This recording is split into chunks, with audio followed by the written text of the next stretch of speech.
సంధ్యా theatre తొక్కిసలాట ఘటనలో గాయపడిన శ్రీతేజ్ ఆరోగ్య పరిస్థితి విషమంగా ఉంది.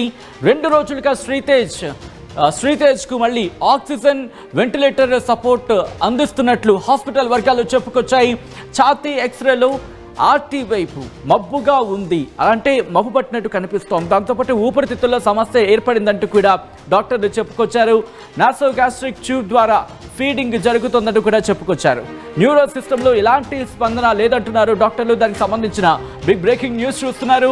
డాక్టర్లు చెప్పుకొచ్చిన అంశానికి సంబంధించి నేను ముందుంచే ప్రయత్నం చేస్తాను. Sritej is needing oxygen and minimal ventilator support again since last 2 days అంటూ చెప్పుకొచ్చారు.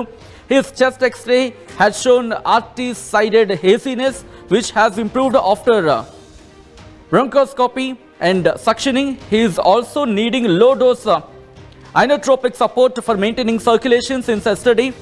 As per the PCR report, his antibiotics have been changed since Saturday.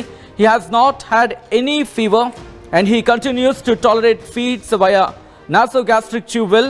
His neurological status remains status quo అంటూ కూడా చెప్పుకొచ్చారు హాస్పిటల్ వర్గాలు.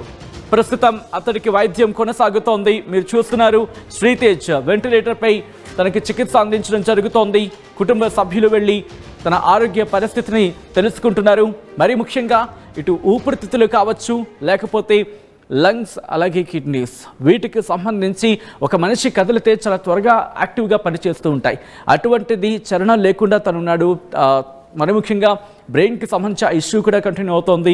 న్యూరలాజికల్ సిస్టమ్ గురించి మాట్లాడడం జరుగుతోంది. అలాంటి పిల్లాడు కోలుకోవాలని చెప్పి త్వరగా కోలుకోవాలని చెప్పి అందరూ కోరుకుంటున్న సందర్భం.